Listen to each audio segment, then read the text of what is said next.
Assalamualaikum warahmatullahi wabarakatuh. Perkenalkan, nama saya Sri Kaswati dengan nomor NIM 127251057. Saya membuat video kali ini untuk memenuhi ujian akhir semester 2 Pendidikan Anak Usia Dini yang diampu oleh Ibu Syifa Fauzia, SPDI, MPDI, CHL. Pada video kali ini saya akan menjelaskan tentang stimulasi perkembangan anak usia dini berbasis keluarga. Perkembangan anak usia dini 0 sampai 6 tahun adalah masa keemasan atau sering disebut dengan golden age, di mana otak anak berkembang dengan kecepatan yang luar biasa. Untuk memahami bagaimana anak belajar dan bertumbuh, kita dapat merujuk pada teori-teori psikolog perkembangan sebagai berikut ini.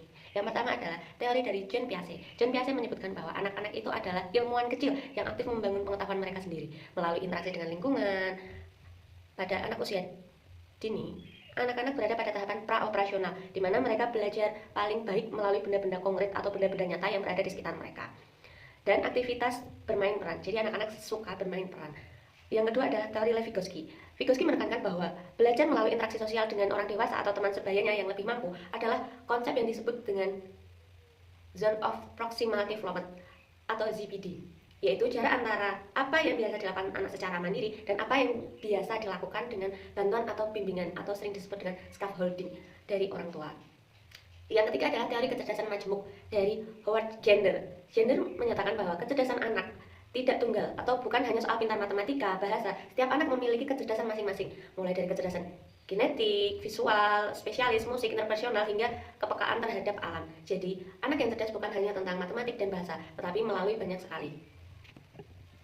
Pentingnya stimulasi perkembangan di lingkungan keluarga.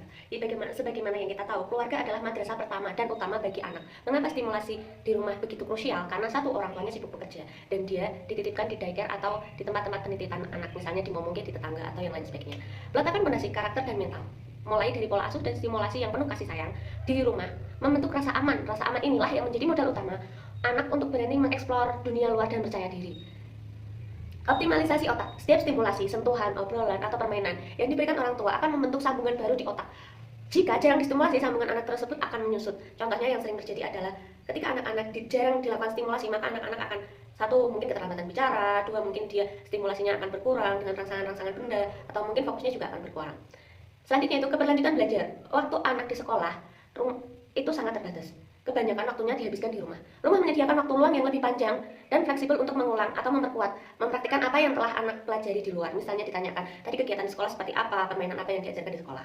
Contoh kegiatan yang mudah diterapkan di rumah yaitu banyak sekali. Stimulasi terbaik tidak harus menggunakan mainan mahal, atau orang tua bisa melakukan rutinitas harian dan dengan benda-benda di sekitar rumah.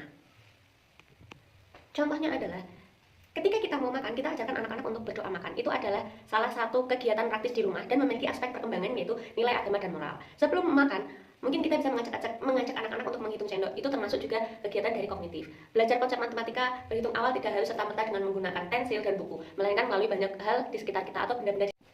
Tips dari saya untuk orang tua yang berada di rumah untuk menstimulasi perkembangan anak agar tidak ketertinggalan, yaitu dengan menggunakan prinsip belajar melalui bermain.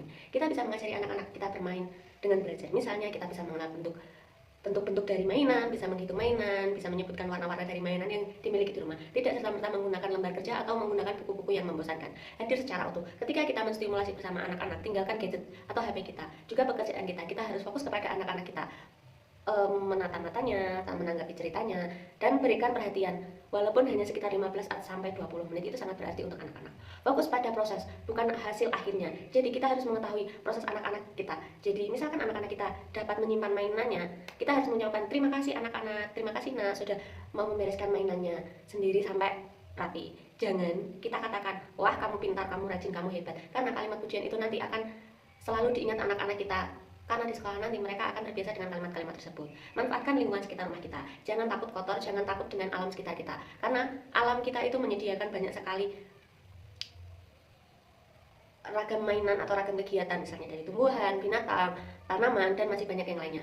Kesimpulannya yaitu, perkembangan anak usia dini adalah proses menyeluruh yang melibatkan aspek fisik, kognitif, bahasa, moral, dan sosial emosional. Lingkungan keluarga memegang peran paling sentral sebagai penyedia stimulasi awal yang akan menentukan kesiapan anak di masa mendatang.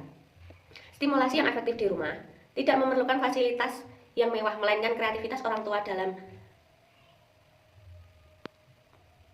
memanfaatkan aktivitas sehari-hari, serta kehadiran emosional yang konsisten dengan stimulasi yang tepat dan penuh kasih sayang di lingkungan keluarga akan tumbuh menjadi pribadi yang berkarakter, kreatif, dan siap menerima ilmu baru di lingkungan yang baru. Demikian video dari saya, terima kasih.